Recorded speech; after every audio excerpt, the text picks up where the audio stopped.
I might be the local Scottish Resistance main, but I like to think that I've got things I can say about Team Fortress 2 on more than just the Scottish Resistance. So welcome to a series where I attempt to talk about other TF2 topics. And what will be our first ever topic? Well, it is, what are the changes I'd make to Team Fortress 2? I got a list and I only checked it once. So I'm just going to go through this and give my general reasonings behind why I'd make these changes. Now, chances are the stuff I'm about to talk about are things that have been talked about in the past in terms of changes that should be made. So the goal here is for me to target the ones that I personally have a strong preference for. Just a quick disclaimer, I don't know which of these changes are actually the easier ones and the harder ones to do in terms of implementation. I don't know what the spaghetti code is like at this point and what challenges it presents when implementing something. So I am operating under the assumption that these should be somewhat doable without needing a major influx of developer support. So porting the game to Source 2 is kind of off the table. Some of these changes may require more time to implement than others, but I think should be doable overall. This also means in this video I will not be covering some of the more out there ideas I've had, as I'm going to save those for their own videos because these would be ideas that, simply put, would require Valve to give this game a lot more attention than it currently does. So let's begin with the number one change I want to see implemented above all. Unmute free-to-play accounts. Free-to-play accounts shouldn't be punished for Valve's neglect of the bot crisis. It is that simple. Okay, now on to the second change, which is going to be a series of changes that all connect to one general idea. Updating the game's default settings.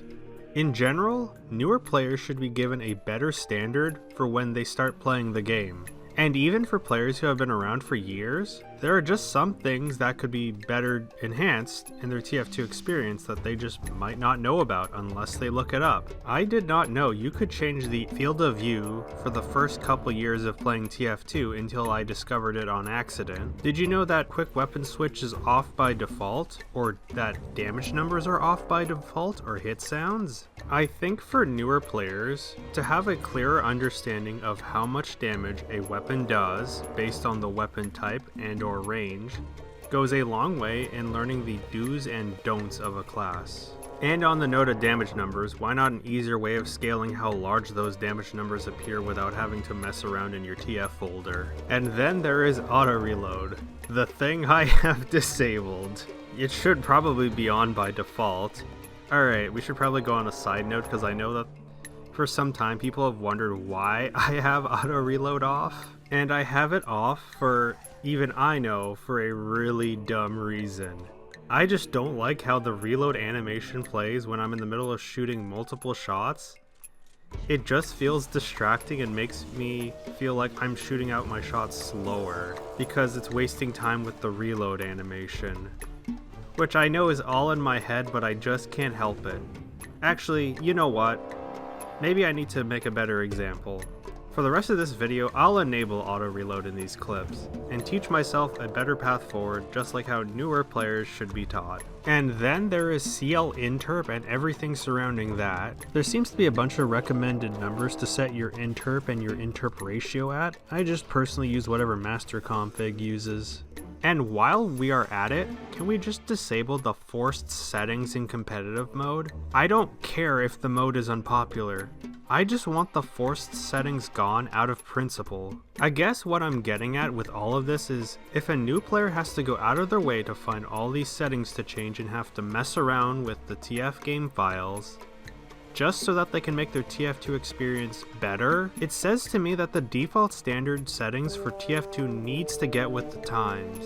Next, I want to continue the theme of improving the game for newer players and even older ones, with some changes geared around Medic mainly. I feel like Medic could benefit from having some small UI and even audio updates to better help convey concepts in the game like crit heals or how Uber can build at different rates. My idea has been that if someone has crit heals, meaning that they haven't taken any damage for the past 10-ish seconds and now can be healed at a faster rate than someone who took damage more recently, whenever they call for medic, The little speech bubble with the medic symbol comes with a fancy ×3 symbol slapped on, or maybe something that can visually convey that their heal rate is going to be faster than usual. In terms of Uber building, I'm not as certain how I would go about doing this, but the current idea I have is maybe an audio indicator that can kinda hint at Uber being built at a slower rate. For instance,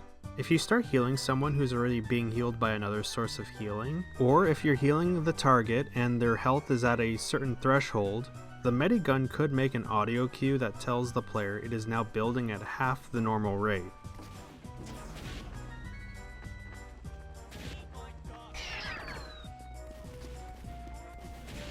Now, two things that may be of concern with these changes would be, it is adding more visual / audio clutter to the game, or you are lowering the skill ceiling by removing the knowledge of tracking these aspects. Concern 1 is valid, but I'd like to think these changes aren't going to add too much in theory that would clutter everything.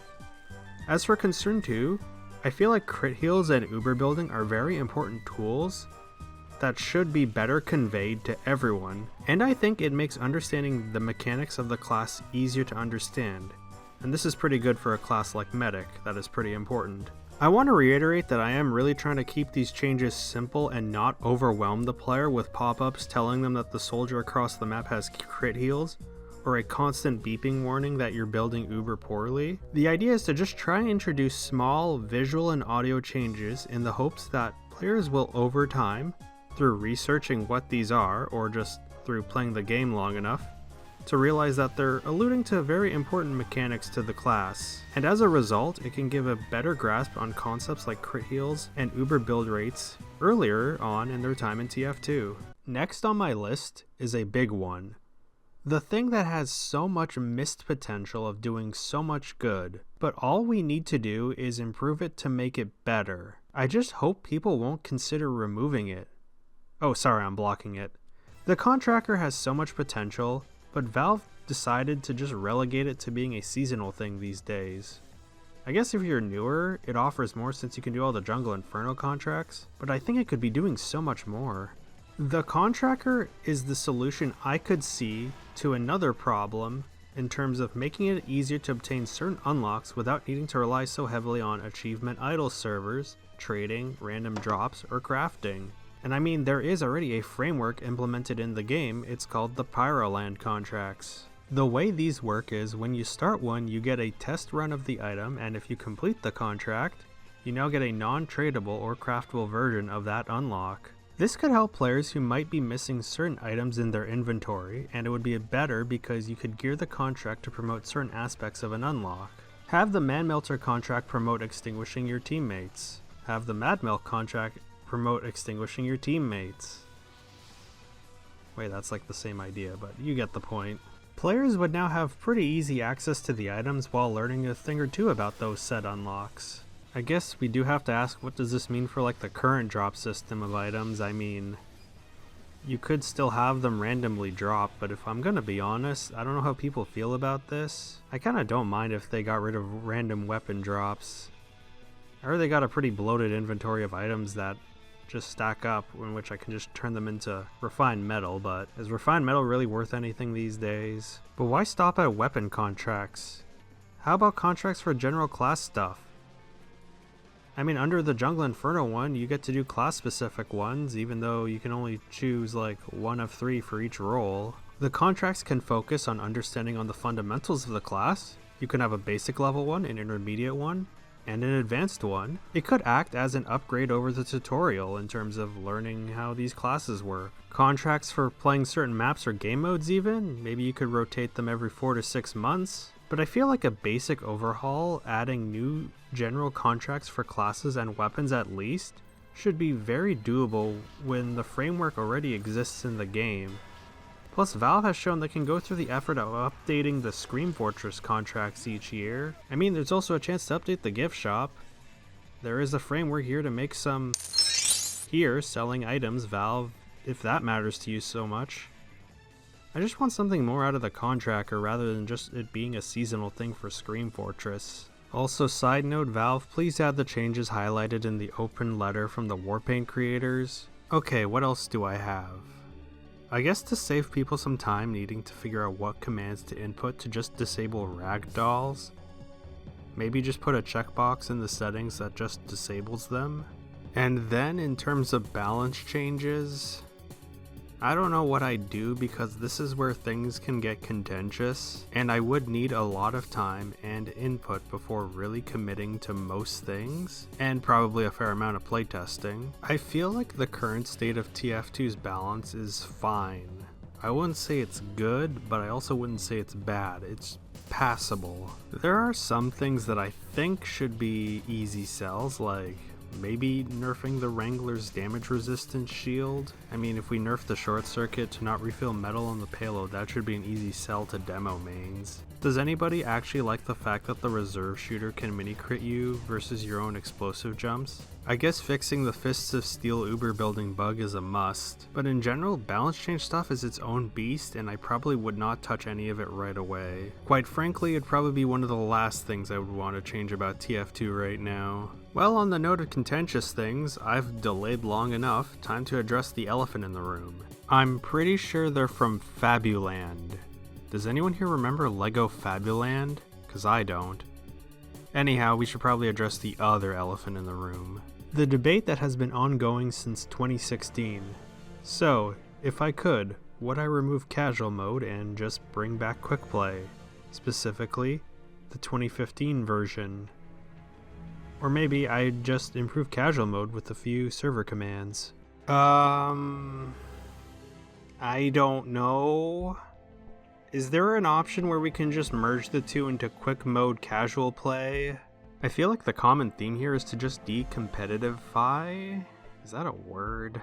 The 12v12 pub option, which yeah, do we really need a matchmaker in 12v12 TF2? I guess the question is how ingrained is that aspect into casual mode? Could you just remove the matchmaker and slap some server commands and boom, you're done? Or do we need to do a whole song and dance about a grand return to quick play? I mean, I don't think a return to quick play would shatter the community. I guess some older players would be down for it, and for newer ones, in time they would manage to adapt because 2015 quick play was good. At the end of the day, I'm kind of indifferent on this whole thing. Reform casual mode, bring back quick play. It's kind of the same idea, you're just making pub TF2 better. I mean, the larger conversation of how we got here is worth having, but as for the solution, I'm indifferent. I want everyone to keep something in mind though. While casual versus quick play stuff is really important to talk about, regardless of what happens, there are other things that could be improved about TF2 independent of this conversation. And even if we returned back to quick play, there are still many things we could improve upon with this game. So don't get complacent in the event that, hey, we actually do get quick play back. I will say, if we are bringing back quick play, I do have one very major demand that I'd like to see in tandem.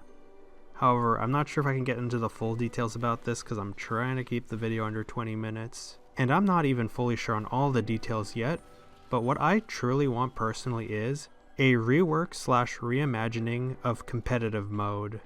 And if I get that, I'm fully on team bring back quick play. But let's save that for its own video down the line in this series. Which, if you're liking this change of pace and want to hear more of me attempting non-Scottish resistance subjects in Team Fortress 2, be sure to like the video and subscribe for future episodes. Overall, these would be some of the primary changes I'd look to make in TF2. If I could somehow, someway magically influence Valve to make these changes. The overarching goal I'm trying to target is making the game better for newer players in particular. A newer player is probably going to be a free-to-play account, so they gotta be able to call for medic and use other communication tools. Updating the default settings so that they can play at a better quality, small changes to medic to better portray important mechanics to the class early on, a contractor that can offer ways to easily acquire unlockable weapons while learning about them. There are other changes I'd like to see with regards to balance changes and overhauls to entire modes, as well as other goofy ideas I've had brewing in my head. But at this time, I think the changes listed in this video are my primary changes to focus on, and if these ever get fulfilled, then we can move on to the next set of changes, because TF2 could always benefit from something being improved on for the better.